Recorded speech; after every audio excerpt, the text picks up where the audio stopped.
दुनिया के जितने दोष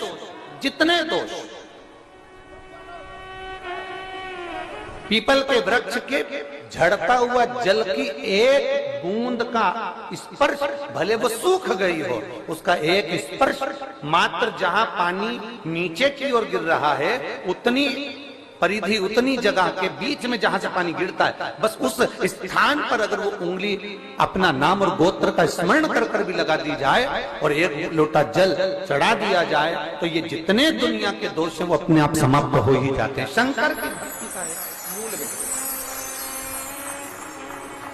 बोल बम का नारा है। और अच्छे से समझ लो, जरा ध्यान में आ जाए आप लोगों के, नहीं तो गलत कर बैठो तो बहुत स्मरण रखिएगा। शिवलिंग जलाधारी में से पानी बहता है, नीचे की ओर जाता है। जितना मोटा शिवलिंग की ये जलाधारी होती है उसमें से पानी जहां नीचे गिरता है, जितनी भी मोटी हो उसमें कहीं पर भी आप बिंदी लगा सकते, कहीं उस स्थान पर आप कहीं पर भी उस बिंदी को लगा सकते। कोई कह दे तुमको कि तुम्हारा मंगल गड़बड़ है, कोई कह दे तुमको तुम्हारा राहु गड़बड़ है, कोई कह दे तुमको तुम्हारा केतु गड़बड़ है, कोई तुमसे कह दे तुम्हारा बृहस्पति गड़बड़ है, तो समझ लेना कि हमारे ग्रह की दशा को सुधारने के लिए ये जो स्थान है, बस उस स्थान पर एक बिंदु बहुत एक। अब आज के जमाने में आपने देखा होगा, जब से आप शंकर जी को जल चढ़ाना प्रारंभ करें, जब से आपने शिव महापुराण की कथा सुनना प्रारंभ करी, तब से आपने सुना होगा कि कोई भी अब ज्यादा आपको सुनने को नहीं मिलता कि वास्तु दोष हो गया, कि पितृदोष हो गया, कि कालसर्प दोष हो गया। इसके पहले का जो समय था, उस समय किसी को भी पत्रिका दिखाओ, किसी के पास भी जाओ, वास्तु दोष, कालसर्प दोष, पितृदोष, ये सारे दोष चलते रहते थे। पर तुमने जो एक लोटा जल शंकर भगवान को समर्पित करा, तुम्हारा चढ़ा हुआ जल उसी स्थान से नीचे गिर रहा है जहां हमने बिंदी लगाने का बताया, वहां से नीचे गिर रहा है, तो तुम्हारा दोष जल चढ़ाते चढ़ाते अपने आप वो दोष समाप्त होता चलेगा। सारी समस्या का हल एक लोटा जल। आप जो भगवान शंकर को समर्पित कर रहे हैं, आप भगवान शिव को जो दे रहे हैं, उसमें एक मूलता का भाव प्रकट कर रहे हैं अपने। और मैंने तेरे ही भरोसे बाबा, तेरे ही भरोसे हवा बिच उड़ती जावांगी, बाबा डोर हथ।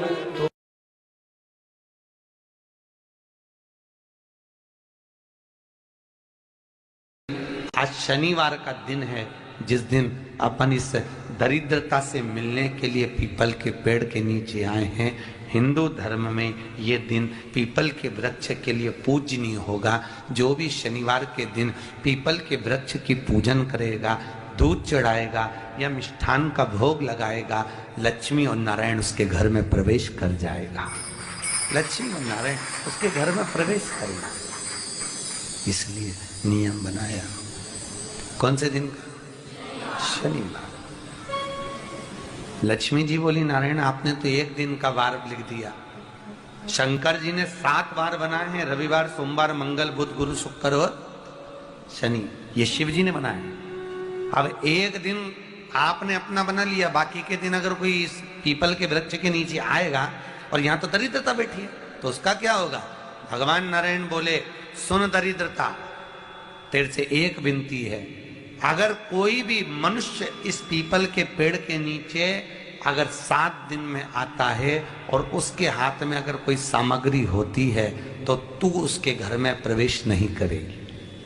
नियम है पीपल के वृक्ष का, या तो पानी का लोटा लेकर जाओ, कुंकू का चोपड़ा लेकर जाओ, शक्कर लेकर जाओ, या पेड़ के नीचे चींटी को डालने के लिए आटा ले जाओ, पर खाली हाथ पीपल के वृक्ष के नीचे कभी मत जाओ, कभी नहीं जाओ। खाली हाथ जाओगे तो दरिद्रता तुम्हारे घर में प्रवेश करेगी। दरिद्रता उठकर खड़ी होकर बोली, नारायण एक दिन मुझे भी मेरा चाहिए। भगवान ने कहा, बोल कौन सा दिन चाहिए?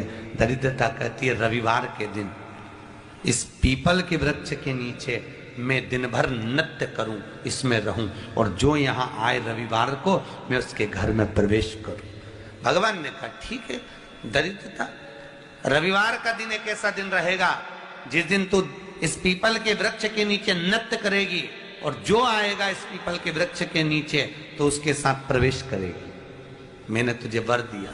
इसलिए हमारे यहाँ केवल पीपल का वृक्ष अगर दीवार में भी लग जाता है ना, किसी की फैक्ट्री की दीवार में, किसी के घर की दीवार में पीपल का वृक्ष अगर लग जाता है, पीपल का पौधा लग जाता है, उसको कितना भी तोड़ लो वो वापिस लग जाएगा। फिर तोड़ोगे फिर लग जाएगा। अगर पीपल के पौधे को तोड़ना है तो केवल रविवार का दिन एक नींबू, एक मिर्ची और बमूल का कांटा, ये 3 चीजें रखने के बाद में आधे घंटे बाद रविवार के दिन पीपल के पेड़ को उखाड़ कर फेंक दो। दूसरी बार कभी पीपल दीवार में लगता ही नहीं है, कभी नहीं लग सकता। केवल एक रविवार का, केवल एक संडे, इतवार का। घर में दीवारों पर अगर पीपल लग भी गया है, इसलिए पीपल के वृक्ष को उखाड़ने का, अगर घर में पीपल लगा हुआ है या पीपल का पौधा हमारे घर में लग गया, उसको उतारना, निकालना, लगाना, तो पीपल के वृक्ष को अगर निकाला जाता है तो रविवार के दिन, और अगर पीपल के वृक्ष को कहीं लगाया जाता है तो सोमवार के दिन या मंगलवार के दिन, बुधवार के दिन, इन दिनों में लगा सकते पीपल के वृक्ष कहीं लगाना। शनिवार का दिन एक ऐसा दिन होता है जिस दिन पीपल के वृक्ष को कहीं जाकर लगाया नहीं जाता, क्योंकि शनिवार के दिन पीपल के वृक्ष के नीचे लक्ष्मी रहती है। हम अपने हाथों से अगर पीपल का वृक्ष किसी दूसरी जगह पर शनिवार को रोपित करते हैं तो हमारे घर की लक्ष्मी अपने घर से छिन्न होकर चली जाती है। इसलिए शनिवार के दिन पीपल लगाया नहीं जाता, किसी के घर जाकर उसको वापिस पलटा नहीं जाता। लग गया उसको डर। प्रभु मेरी धर्म पत्नी को कहाँ रखूं आप बताओ? वो तो जहां यज्ञ होता है, अनुष्ठान होता है, दान होता है, पुण्य होता है, सत्कर्म होता है, वहां जाने को तैयार नहीं। अब करूं क्या? भगवान ने बोला एक काम करो। दुर्वासा जी बोले जिसके यहाँ रात्रि में बर्तन झूठे पड़े रहते हो उसके घर में इस दरिद्रता को लेकर तुम प्रवेश कर जाना। जिसके यहाँ रात्रि में बर्तन झूठे पड़े हो वहां लेकर प्रवेश कर जाओ। दूसरी जगह दुर्वासा जी बोले जो स्त्री घर में दोपहर के समय पर सो रही हो उसके घर में इसको लेकर प्रवेश कर जाइए। जो स्त्री दोपहर के समय में घर पर सो रही हो इस दरिद्रता को लेकर प्रवेश कर जाइए। तीसरा, जिसके यहाँ पर दरवाजे पर कांटे वाले पौधे लगे हों उस घर में इस दरिद्रता को लेकर प्रवेश कर जाइए। दरिद्रता, कितनी सुंदर बात कही है। दाता और विधाता, कौन कौन? दाता और विधाता। लक्ष्मी और दरिद्रता के सगे भाई हैं। कौन कौन? दाता और विधाता। दाता को फिटकरी प्रिय है, विधाता को नमक प्रिय है। ये दोनों हमेशा लक्ष्मी को और दरिद्रता को दोनों को समझाते थे, दोनों में प्रेम बढ़ाते थे। आज भी हिंदू धर्म की रीति है। यहां तो ठीक है, जिसके यहां पर भी अगर थोड़ी सी भी परेशानी होती है, थोड़ा सा क्लेश होता है, अशांति होती है, लक्ष्मी नहीं टिक रही हो, काम नहीं बन रहे हो, बहुत प्रयास करा जा रहा हो और हमारा कार्य नहीं होता, तो क्या करते हैं? फिटकरी और नमक को पानी में डाल देते हैं और घर में पोछा लगा देते हैं। आप लोगों ने आजकल फेसबुक पे भी पढ़ा होगा, व्हाट्सएप पे भी पढ़ा होगा। तो क्यों लिखा उसमें? उसका कारण ही केवल इतना है कि दाता और विधाता की प्रियता उसमें। माता ख्याति के जो 4 बच्चे हुए उसमें जो 2 लड़के हैं दाता और विधाता, उसकी प्रियता उसमें, उसकी पूर्णता उसमें। अब दुर्वासा जी बोले अपनी धर्म पत्नी को वहां लेकर, जहां कांटेदार पौधे लगे हों वहां पर लेकर प्रवेश कर जाइए। कांटेदार पौधों में उस दरिद्रता का निवास हो गया। कितना विचित्र कथा यहां वर्णन करी है। श्रीमद् भागवत के अंतर्गत जो वर्णन किया कि मृत्यु निश्चित है। रोग ऐसा शनि महाराज के कारण हो गया हो, अच्छे काम करते करते उल्टे हो रहे हैं, होते हैं किसी किसी के साथ में, विपरीत परिस्थितियां आ जाती है। अच्छा करने जाओ बुरा हो जाता है, अच्छा कर्म करने जाओ बुरा हो जाता है। तो पीपल के वृक्ष की जो छाल होती है, छाल देखिए, पीपल के वृक्ष में जो छाल लगी होती है, उस छाल को घिसकर चंदन बनाकर भगवान शंकर का स्नान कराकर, अभिषेक कराकर, पूजन कराने के बाद में पिपलेश्वर महादेव का नाम लेकर, कौन से महादेव? पिपलेश्वर महादेव का नाम लेकर वो जो घिसी हुई छाल होती है, उस छाल का तिलक भगवान शंकर को लगा लो और उसी का थोड़ा सा भाग अपने कंठ पर, मस्तक पर लगाना प्रारंभ कर दो। धीरे धीरे जो विपरीत दशा है वो सुधरना प्रारंभ हो जाती है। पर नाम याद रखना, पिपलेश्वर। काशी में जो शिव जी की स्थापना कौन ने करी? काशी में जो शंकर भगवान बैठे उनकी स्थापना करी थी शनि महाराज ने। किसने करी थी? शनि महाराज ने। क्योंकि भगवान शनि लग सकता है केवल एक, किसको छोड़कर? शिव को छोड़कर। राम जी को शनि लगा तो 14 वर्ष वनवास चले गए। कृष्ण को शनि लगा तो मथुरा छोड़कर द्वारका चले गए। शनि लगा। हनुमान जी को शनि लगा तो गुफा में बैठकर राम राम जपना पड़ा। शनि सबको लगता है, केवल शनि नहीं लगता तो एक मेरे महादेव को, मेरे भोले बाबा को नहीं लगता। शंकर के पास में शनि आ गए। शनि ने आकर कहा, भोलेनाथ कृपा करिए बाबा, मैं बड़ा कष्ट में हूं, मैं करूं क्या? बाबा भोलेनाथ ने कहा, जा गंगा जी के तट पर काशी में जाकर एक शिवलिंग की स्थापना कर, उसकी आराधना कर और तेरा शरीर ठीक हो जाएगा, कष्ट नहीं भोगेगा। शनि महाराज ने काशी में जाकर शिव जी की स्थापना करी। आज भी नियम है, जिसको शनि लग जाता है एक काजल की डिब्बी ले लो और काजल की डिब्बी को 21 बार उतार कर उसको एकांत में जाकर, जंगल आदि में एकांत में किसी पेड़ के नीचे इतना सा खड्डा खोद कर उसमें काजल की डिब्बी को डाल दो और मिट्टी से पूर दो, उस व्यक्ति का शनि समाप्त हो जाता है। काशी विश्वनाथ का नाम लेकर काजल की डिब्बी को 21 बार उतार कर अगर काशी विश्वनाथ का नाम लेकर शनि वाले व्यक्ति को अगर पेड़ के नीचे दबा दे, शनि समाप्त। शनि उसको परेशान नहीं कर सकता। काशी कितनी मूलता है। उस क्रम को देखिए। भगवान शंकर पर विश्वास रखकर एक एक पल, एक एक घड़ी, एक एक समय, एक एक नक्षत्र का शिव महापुराण में वर्णन है। यहां तक शास्त्र कहता है कि पीपल के वृक्ष की जब भगवान शिव रचना करे, पीपल के वृक्ष की जब रचना करी गई तो उस पीपल के वृक्ष में भी कौन सा समय किसका है, ये शिव महापुराण वर्णन करती है। सुबह 4 बजे से लेकर 7:30 बजे तक पीपल के वृक्ष में ब्रह्मा जी का वासा होता है। 7:30 बजे से लेकर 10:30 पौने 11 बजे तक पीपल के वृक्ष में भगवान विष्णु का वासा होता है। 10:30 बजे से लेकर पीपल के वृक्ष में 11:30 बजे तक पितरों का वासा होता है। 11:30 बजे से लेकर 12:30 बजे तक पीपल के वृक्ष में आहूतों का वासा होता है। 12:30 बजे से लेकर शाम को 4 बजे तक पीपल के वृक्ष में वासुकों का वासा होता है। 4 बजे से लेकर शाम को 7:30 बजे तक पीपल के वृक्ष में शंकर का वासा होता है। 7:30 बजे से लेकर 9:30 बजे तक पीपल के वृक्ष में कुबेर का वासा होता है। 9:30 बजे से लेकर फिर कुबेर के वृक्ष में अन्य देवों का वासा चालू हो जाता है। इसलिए हमारा हिंदू धर्म कहता है, हमारे शास्त्र कहते हैं कि पीपल के वृक्ष को जब पूजा जाता है, पीपल के वृक्ष की जब पूजन करी जाती है तो सुबह 10:30, 11, ज्यादा से ज्यादा 11:30, ज्यादा से ज्यादा 12, उसके पहले पीपल के वृक्ष की पूजन कर लेना चाहिए। रात को कुबेर का वासा होता है, इसलिए पीपल के वृक्ष में दीपावली के दिन रात्रि को 8:30 बजे से लेकर 9:30 बजे के बीच में जो पीपल के वृक्ष के नीचे घी का दिया लगाता है, उसके घर में कभी संपदा की कमी नहीं आती है, क्योंकि कुबेर स्वयं विराजमान होता है पीपल के वृक्ष के नीचे।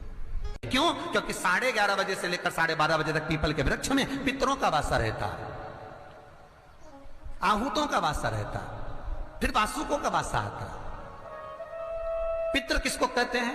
महाराज जो पूरी उम्र लेकर चले गए और उनके भीतर अभिलाषाएं बहुत थी, मैं ये भी करना चाहता हूं, मैं ये भी करना चाहता हूं, वो पितृ हो जाते हैं। आहूत किसको कहते हैं? जिस माता के गर्भ में बच्चा जन्म ले और मर जाए, या 6 महीने का गर्भ धारण करने के बाद अवर्षण हो जाए, जीव पड़ने के बाद 6 महीने के बाद अगर बच्चा गर्भ में भी शांत हो जाता है, कुंवारी अवस्था में शांत हो जाता है, जिसका विवाह नहीं हुआ ऐसा बच्चा जब शांत हो जाता है, अधोगति में कोई मर जाता है, सुसाइड कर एक्सीडेंट में किसी भी रूप में मर जाता है, तो वो आहूत कहलाता। शनिवार के दिन जो पीपल के वृक्ष में सरसों के तेल का दीप लगाता है, उसको शनि कभी परेशान नहीं करता। एक बात हमेशा ध्यान रखिएगा, मान लो अगर कोई भारी रोग ऐसा शनि महाराज के कारण हो गया हो, अच्छे काम करते करते उल्टे हो रहे हैं, होते हैं किसी किसी के साथ में, विपरीत परिस्थितियां आ जाती है, अच्छा करने जाओ बुरा हो जाता है, अच्छा कर्म करने जाओ बुरा हो जाता है। तो पीपल के वृक्ष की जो छाल होती है, छाल देखिए, पीपल के वृक्ष में जो छाल लगी होती है, उस छाल को घिसकर चंदन बनाकर भगवान शंकर का स्नान कराकर, अभिषेक कराकर, पूजन कराने के बाद में पिपलेश्वर महादेव का नाम लेकर, कौन से महादेव? पिपलेश्वर महादेव का नाम लेकर वो जो घिसी हुई छाल होती है, उस छाल का तिलक भगवान शंकर को लगा लो और उसी का थोड़ा सा भाग अपने कंठ पर, मस्तक पर लगाना प्रारंभ कर दो। धीरे धीरे जो विपरीत दशा है वो सुधरना प्रारंभ हो जाती है। पर नाम याद रखना, पिपलेश्वर। जम ना भी दुख, विपदा, कष्ट सम्मुख में खड़ा हुआ हो, कितना भी दुख, पूंजी धन की अगर आपको कमी पड़ रही है और ऐसा लग रहा है कि मेरे पास में कुछ भी नहीं, हम तो यहां तक कहेंगे कोई मकान बना रहे हो, बेटी का विवाह कर रहे हो, बेटे का विवाह कर रहे हो, कोई अच्छा कार्य कर रहे हो, धन संपदा की भी कमती दिखे, तो उस समय पर कांता भगवान का स्मरण कर, कांता चक्र का स्मरण कर, शिव और नारायण का नाम लेकर, एक बेलपत्र, एक शमी पत्र, एक श्वेत पुष्प, एक लाल पुष्प, दोनों हाथ में लेकर भगवान शंकर के अशोक सुंदरी के स्थान पर अगर समर्पित करा जाए तो संपदा की भी कमी नहीं आती। वो कांता चक्र है जो नारायण के। यहां तक शिव महापुराण की कथा कहती है, अगर कोई विद्वत ब्राह्मण ने आपको बताया है कि आपके घर में पितृदोष है, कोई विद्वान ब्राह्मण ने बता दिया कि आपके घर में काल सर्प दोष है, कोई विद्वान ब्राह्मण ने बता दिया कि आपके यहाँ पर ये वास्तु दोष है और इस दोष को मिटाना जरूरी है, कोई ने आपको बताया, उस समय पर हमें घबराना नहीं।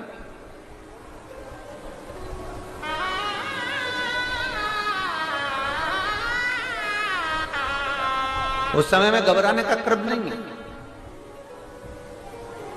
कहते हैं पीपल का जो जल झड़ता है पीपल के वृक्ष से, आप लोगों ने कभी देखा है कि नहीं देखा, वो हमको नहीं मालूम।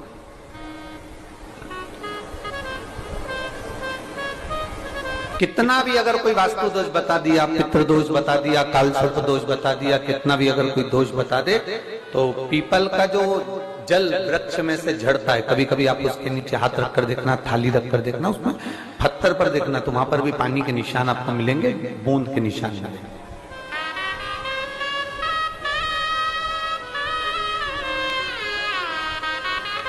मात्र उस पीपल के वृक्ष के जल की एक बिंदी, एकमात्र बिंदी, शंकर भगवान का जो शिवलिंग है